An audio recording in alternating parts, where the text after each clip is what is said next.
Death Metal Speed Metal issue 1 finds Wally West remembering his time stuck in the Speed Force while his world changed, but remembered that the watch Barry gave him, using it as a lightning rod to bring himself back into the world he knew, getting Barry to remember him. Barry wasn't the only one who was changed, as Wally tells him that it wasn't his fault with the flashpoint, it was someone else's. After reuniting with Barry, Wally spent time reuniting with his old friends, but the universe kept holding him back and he made mistakes, which caused him to help a godlike being and become the new owner of the Mobius Chair, using a mysterious being's power to begin his mission to fix the timeline. The Batman Who Laughs, however, found him while he was in the timeline, stealing the Mobius Chair for himself. Wally thought again the universe had abandoned him, but soon Wonder Woman saved him and he was reunited with Barry and Jay. But thanks to gaining similar powers to Wally, the Batman Who Laughs evolved into something even more deadly, which in the present chases Barry, Jay and Wally through the darkest nights warped world. The Speedsters run from the dark being, with Wally trying to get to another Earth, but it doesn't work because Perpetua has destroyed the multiverse, cutting them off from everything. Jay knows they need to get a plan together since the villain is gaining on them, and Wallace soon joins them, saying that he's been searching for the Teen Titans for weeks and he felt them through the Speed Force. Wallace sees that Wally has a new blue costume, wondering why he's wearing it, and a hydrogen symbol on his forehead, but Wally knows that it's a long story, only telling him that the Batman Who Laughs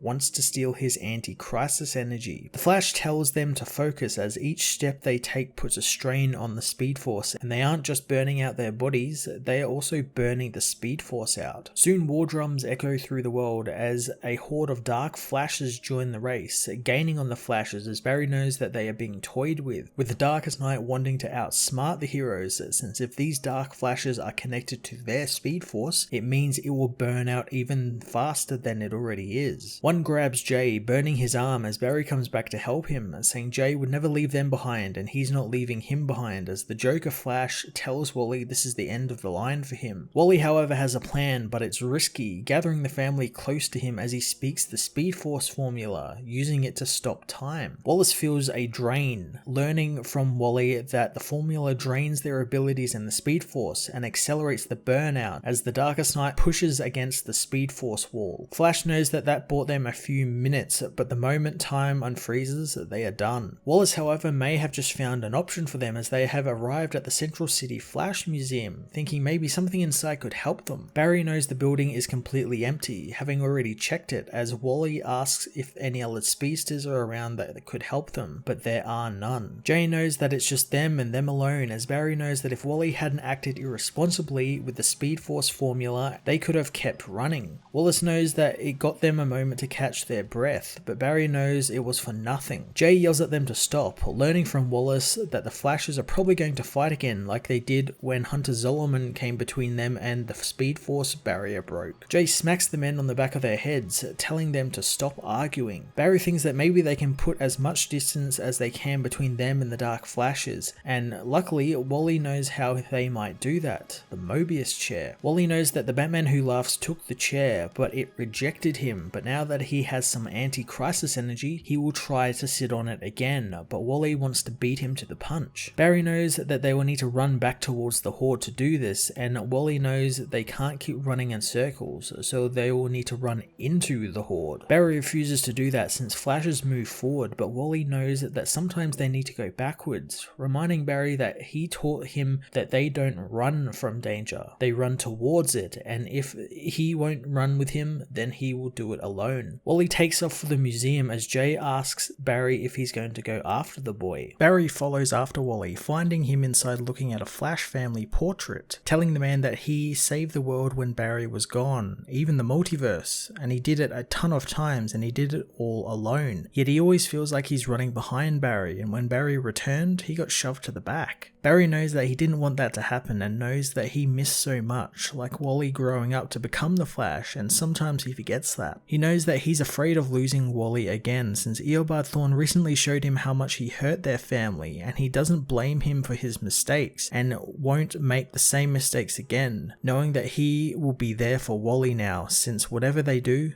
together. The Speedsters head outside, telling the others they're going to go with Wally's plan of getting the Mobius Chair. Suddenly, the three Speedsters are overcome with pain, having their costumes changed into Black Flash variations of them. Wally knows that this is the Darkest Knight, who is finding cracks within the Speed Force and corrupting it. Jay knows they need to hit the road, so getting ready to run, Wally tells the family to run harder and faster than they ever have before, and Barry tells them not to run for themselves, but for the world. Time restarts and the Flashes speed off, with the Darkest Knight and his Dark Flashes speeding after them. The Flashes, however, turn towards the villain and smash right through the hordes. Wally tells them to never stop running as they burst out the other side of the horde. The Darkest Knight realizes what they are doing, finding the Speedsters clever as he asks if it's true a Flash dies in every crisis. Soon the Flashes face the Dark Knights, but they blow right through them until Jay falls, telling the others that he will cover their escape. Flash says that he will come back for him as Wally knows that he can feel the chair, knowing that it's close. Wallace soon falls behind as well, leaving only Barry and Wally running. Wally can feel the Speed Force breaking up and he doesn't think that he can make it, and Barry knows that they can't, but Wally can, telling his friend that while Wally might be faster, he's always been the leader and now he has wanted to run away from everything, but Wally didn't follow him, which is why he knows the boy can do this. Barry says that while he inspired Wally, Wally inspired him today, telling him to not use his own anti-crisis energy, but to use his. Barry gives what little power he has left to Wally, who speeds up, but the Dark Flashes still manage to grab him. Wally knows that they are trying to hold him back like how much of his life in the last few years has done, but he's done being scared, transforming into his own Flash costume as he thinks about the hope he and the people waiting for him have. He thinks of his lightning rods and the inscription on the watch Barry gave him, causing him to speed up and finally reach the Mobius Chair, telling the Batman who tries too hard he's too slow. The power in the chair explodes, sending Wally back into the Speed Force he was once trapped in, feeling himself pulled deeper as he calls to the universe, reminding it of who he is and that he will find his family again. Wally does indeed find his family again inside the White Void, where he is reunited with Linda, his kids, and the whole Flash family. Jesse Quick reveals that when the Justice League failed,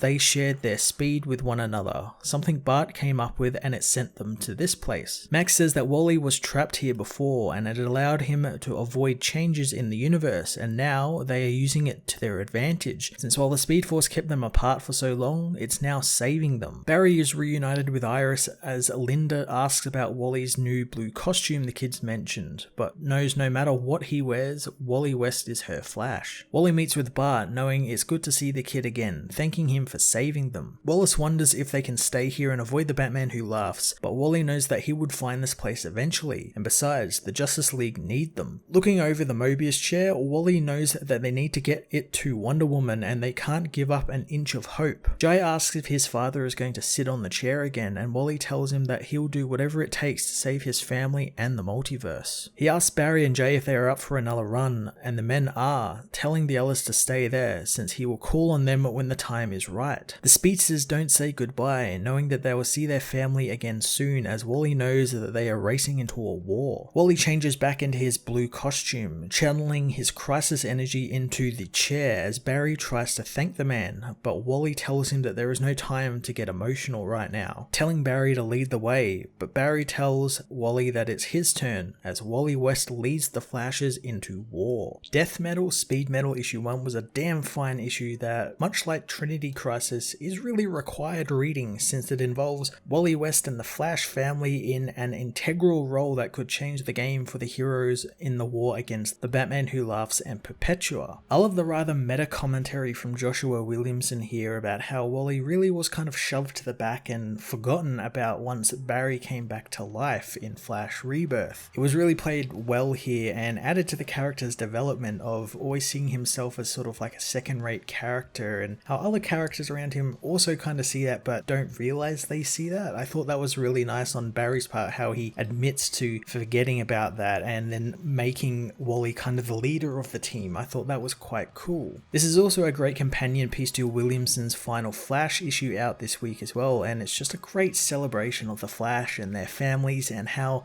ingrained and important they are to DC continuity, especially when it comes to these big crisis events. And as the Darkest Night says here, whenever there's a crisis about, a Flash dies. So very much looking forward to the ending of this event and what will happen to Wally's expanded role and quite integral role here, and what he will come out of this event as, if he even actually makes it out of the event alive. I'm going to give this issue a 9 out of 10.